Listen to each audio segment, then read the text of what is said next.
1971, a revolution got started from Pakistan and it stopped to Bangladesh. Guys, this is a revolution of not a development, not a encouragement, but this is a revolution of Zionism. वो क्या था? वो था Bangladesh. This is a story of Bangladesh.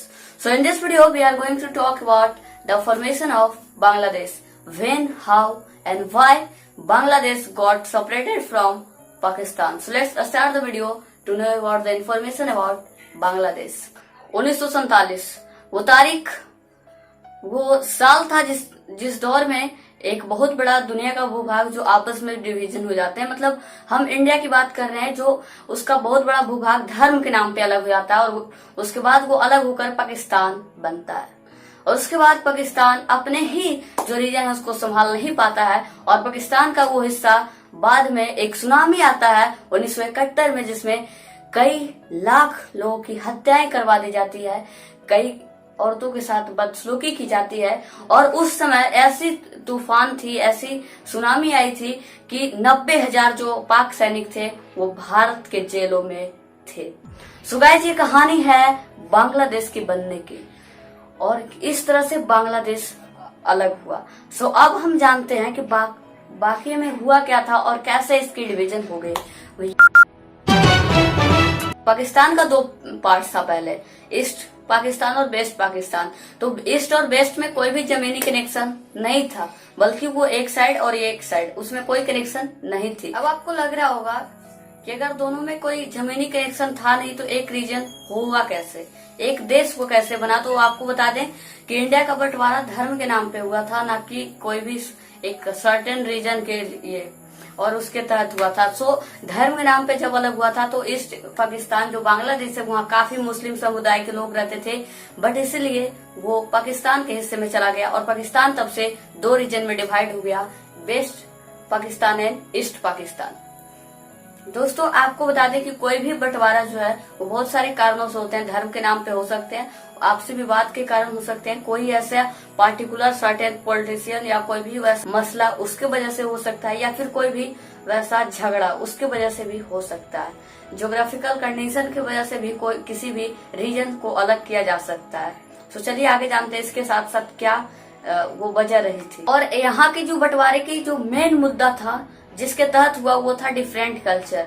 जब एक बात तो आपको क्लियर करने चाहता हूँ, जब घर टूटेगा आपका पड़ोसी ही आपको लूटेगा. ये बात हम हमेशा याद रहिएगा, चाहे आप जिस कंट्री में भी हो. अगर आपके कंट्री में ऐसा कुछ होगा तो वो कंट्री पक्का वो टूट कर बिखर जाएगी. अब कल्चर क्या थी दोस्तों की वेस्ट में जो है, वेस्ट पाकिस्तान जो अभी तत्काल है पाकिस्तान जिसको हम लोग कहते हैं, वह उर्दू और पंजाबी ज्यादा बोला जाता था.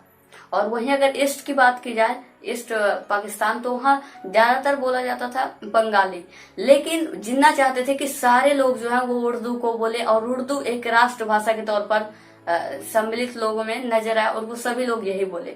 बट बंगाली लोग उस कल्चर को मानते थे, उस भाषा को समझते थे, इसलिए उन्होंने घोर विरोध किया है. उनका ये भी कहना था कि हम बंगाली को भी हम क्यों नहीं मान सकते हैं.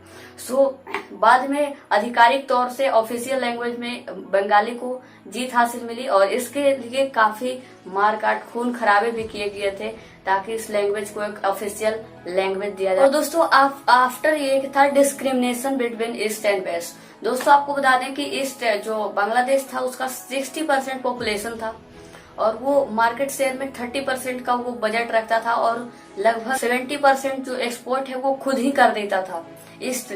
लेकिन फिर भी उसके साथ डिस्क्रिमिनेशन हो जाता था कि उसका कोई भी लीडर वहाँ कोई स्वराज नहीं कर सकता था. मतलब ईस्ट कोई भी लीडर वेस्ट में जाकर राज नहीं कर सकता या फिर पूरे वो कंट्री में राज नहीं कर सकता था. और ये बात वो लोगों को काफी बुरी लगती थी, इसलिए ईस्ट बांग्लादेशी लोग जो थे उन्होंने स्वराज की मांग की. लेकिन जो वेस्ट के लोग थे वो उसे देना नहीं चाहते थे और तभी एक अवामी लीग जो है उसकी फॉर्मेशन हुई और जिसके चीफ थे उनका नाम था शेख मुजीबुर रहमान. और उस समय के जो पाकिस्तान के पीएम थे वो थे आया खान. लेकिन आया खान जो है वो लोगों के द्वारा चुने हुए इलेक्शन के द्वारा नहीं गए थे, बल्कि उनको अयूब खान था उसने उनको सत्ता सौंपी. अयूब खान जो था वो भी खुद मार पीट और अपने बल के दम पर वहां तक उस गद्दी तक जा पहुंचा था. और तभी 1970 में जो आया खान था उस समय का प्रधानमंत्री वहां का, उसने ये घोषणा कर दी कि 1970 में ही इलेक्शन की प्रावधान स्टार्ट होगी और अब लोग चुनेंगे वही प्राइम मिनिस्टर बनेगा। लोगों ने खूब मानी, चलो अच्छा होगा। 1970 में इसको इलेक्शन करवाया गया और उस समय के पाकिस्तान जो बेस्ट से खड़ा हुआ था वो था एक पाकिस्तानी पीपल पार्टी और इधर थे शेख मुजीबुर रहमान की अवामी लीग। और जब इलेक्शन करवाई गई तो 1970 में अवामी लीग जीत गया, जिसके बाद में शेख मुजीबुर रहमान को बनाया जाना था प्राइम मिनिस्टर। लेकिन जो पाकिस्तानी पीपल पार्टी थी, अगर वो भी बनती तो इसमें आया खान की हार होती और उनकी सत्ता जा सकती थी। बट इसलिए क्योंकि पाकिस्तानी पीपल पार्टी के दूसरे लोग थे जो उस पर राज करते, इसलिए जो आया खान था उसने दोनों साइड के जो राजा थे, प्राइम मिनिस्टर जो जीतने वाले थे, या तो ईस्ट के हो या तो वेस्ट के, दोनों को जेल में डाल दिया। और पहली बात तो ये, कोई भी वेस्ट जो नेता थे वो नहीं चाहते थे कि कोई ईस्ट का नेता आकर राज करे, सो इसलिए उनको जेल में भी डाला गया। और जब मुजीबुर रहमान जेल गए तो इस पे काफी स्ट्राइक हुई। लोग ईस्ट बांग्लादेशी जो लोग थे वो सड़कों पे उतर आए, स्ट्राइक करने लगे और वहां तोड़ फोड़ भी मचाने लगे।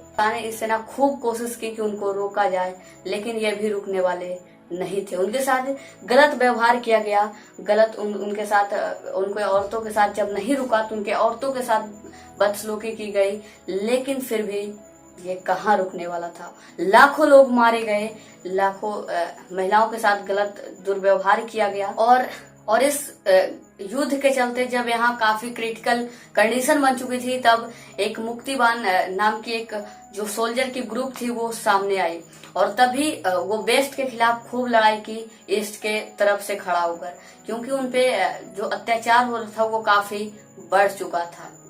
पाकिस्तान था उस समय बांग्लादेश को अपने आप को थोड़ा ताकतवर समझ के उसने वहां के जो अवामी लीग के नेता थे शेख मुजीबुर रहमान ने ये अनाउंसमेंट कर दी कि ईस्ट बांग्लादेश जो है यानी ईस्ट पाकिस्तान जो है वह पाकिस्तान का हिस्सा नहीं है, अब से वो एक इंडिपेंडेंट कंट्री है और उसका नाम है बांग्लादेश। और इस तरह से दोनों अलग हो गए। और इस अनाउंसमेंट के चलते पाकिस्तान के जो लीडर थे वो काफी तिलमिला गए। वहां के लोग को गुस्सा आया और उसने अत्याचार और बढ़ाना स्टार्ट किया। लाखों लोगों की हत्या करवा दी गई, महिलाओं के साथ दुर्व्यवहार किया गया, बच्चों को मार दिया गया, बूढ़े जवान जो भी है सबको मार दिया गया। उनके साथ उनकी जमीन को हड़प लिया गया और तभी उसे 3 लाख औरतों के साथ बदसलूकी की गई थी।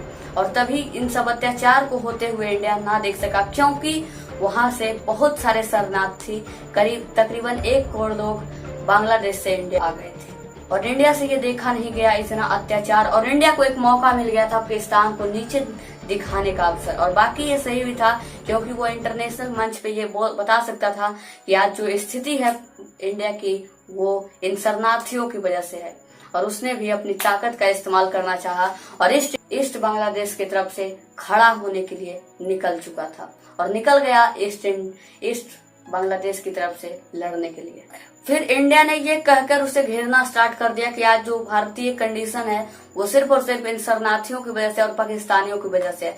लेकिन उसका कोई भी सुनने वाला नहीं था और इंदिरा गांधी चालाक थी, उसने जंग में कूदने की फैसला कर लिया और ये जानती थी कि युद्ध अब होकर रहेगा, इसलिए उन्होंने पहले ही अपने भारतीय सैनिकों को तैयार रहने के लिए आदेश दे दी थी।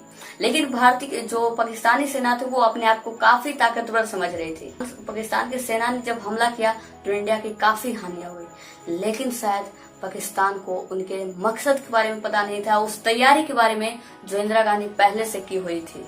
और फिर इंडिया ने तीनों अपने जो जल थल और वायु सैनिक है उनके साथ उन पे अटैक करवा दिया और फिर पाकिस्तान को पीछे हटना पड़ा। तो दोस्तों पीछे हटने के साथ साथ मात्र 13 दिन में ही जो इंडिया था उसने मात्र 13 दिन में ढाका पे अपना कब्जा जमा लिया, जो कि बांग्लादेश का एक शहर हुआ करता था, वहां का एक रीजन हुआ करता था। सिर्फ मात्र 13 दिन में जो हमारे भारतीय सेना को ये दाग देनी पड़ेगी इस ऐसे काम के लिए। और बाद में पाकिस्तान को इस घाटे से, इस हमले से उसको सरेंडर करना पड़ा डर से, और तब उसने सरेंडर कर दिया और 90,000 पाक जो सेना थे वो भारतीय जेल में कैद होकर रह गए। और उस समय जो पाकिस्तान का मदद किया था वो था आज का अमेरिका।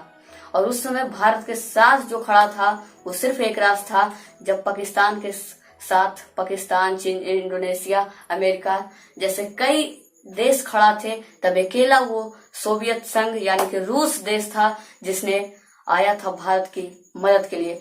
जब पाकिस्तान ने अमेरिका से मदद मांगी तो उसने अपने जल के सबसे बड़े जो विमान था उसको भेज दिया, तब रूस से मदद मांगी, क्योंकि ये दोनों पहले से ही एक संधि की हुई थी कि अगर जिसका भी अगर कम घाटा पड़ेगा तो वो एक दूसरे की मदद करने आएंगे। सो वेल गाइस, ये थी कहानी बांग्लादेश बनने की। आज की बातें मैं तक रखते हैं और आपसे जल्द मिलने की कोशिश करते हैं नए और अच्छे टॉपिक के साथ।